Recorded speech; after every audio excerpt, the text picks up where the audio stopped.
यह video Louis Braille जयंती के उपलक्ष्य में कराई जा रही प्रतियोगिता के लिए रिकॉर्ड की गई है।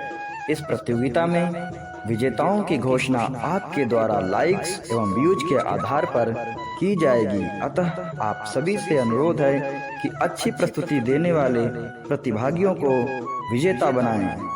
और हाँ, चैनल को सब्सक्राइब करें एवं वीडियो को शेयर करें। अब आइए बढ़ते हैं वीडियो की तरफ।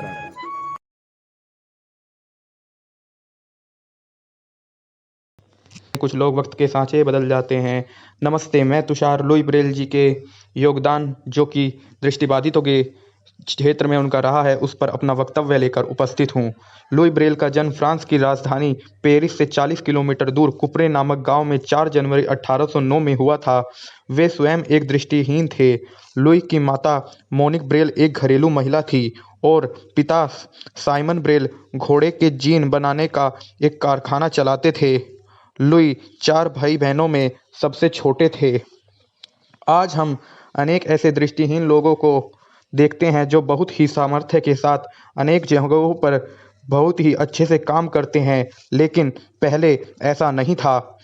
दृष्टिबाधित व्यक्ति या तो किसी के आश्रित होते थे या उन्हें भीख मांगकर अपना जीवन गुजारना पड़ता था। फ्रांस के लुई ब्रेल ने स्वयं एक दृष्टिहीन होने के बावजूद दृष्टिहीन लोगों को पढ़ने के लिए योग्य बनाया। सामान्य बच्चे या तो रोमन लिपि में पढ़ते हैं या देवनागरी लिपि में, लेकिन दृष्टिहीन बच्चों के पढ़ने हेतु लुई ब्रेल ने एक अलग लिपि विकसित की और उसे ब्रेल लिपि नाम दिया गया।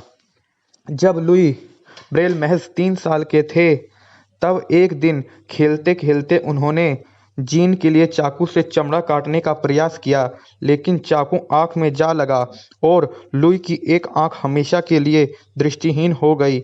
उस आंख में हुए संक्रमण की वजह से कुछ दिनों बाद उन्हें दूसरी आंख से भी दिखना बंद हो गया और वे पूरी तरह दृष्टिहीन हो गए। लुई के जीवन के 7 वर्ष ऐसे ही गुजरे। 10 वर्ष की उम्र में उनके पिता ने उन्हें पेरिस के royal national institute for blind children में भर्ती करवा दिया। उस स्कूल में वैलेंटीन होव द्वारा बनाई गई लिपि से पढ़ाई होती थी, पर यह लिपि अधूरी थी। लुई ने यहाँ इतिहास, भूगोल और गणित में प्रावीण्य प्राप्त किया।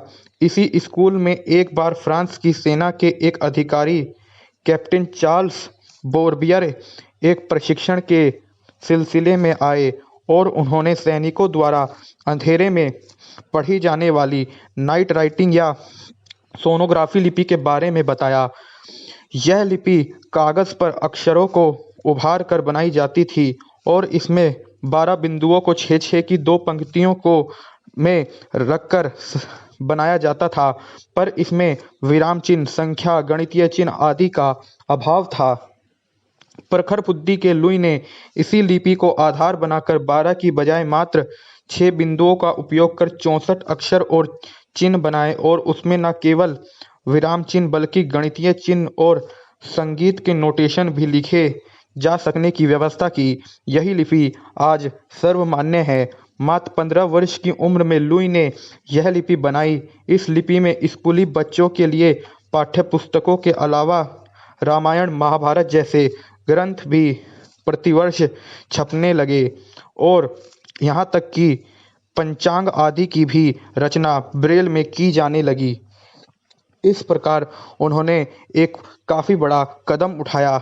बाद में लुई ब्रेल को उसी विद्यालय में शिक्षक के रूप में नियुक्ति दी गई।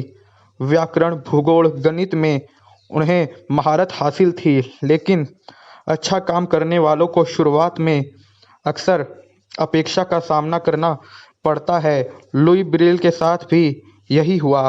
उनके जीवन काल में ब्रेल लिपि को मान्यता ना मिल सकी। सन 1851 में उनकी तबीयत बिगड़ने लगी और 6 जनवरी 1852 को मात्र 43 वर्ष की आयु में उनका निधन हो गया। उनकी मृत्यु के 16 वर्ष बाद सन 1868 में royal institute for blind youth ने इस लिपि को मान्यता दी। सन 1824 में बनी यह लिपि दुनिया के लगभग सभी देशों में उपयोग में लाई जाती है। हमारे देश में भी ब्रेल लिपि को मान्यता प्राप्त है। सौम्य व्यक्तित्व और दयालु स्वभाव के लुई ब्रेल उत्कृष्ट पियानो वादक थे।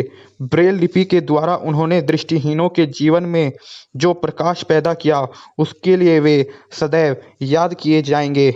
आज जब हम एक तकनीकी युग में बढ़ चुके हैं, तो हमें ये ध्यान रखना चाहिए कि हमें अपनी मूल को नहीं भूलना चाहिए। जिस ब्रेल ने हमें आज आगे बढ़ने का मौका दिया है, उसका हमें हमेशा सम्मान करना चाहिए। अंत में मैं समय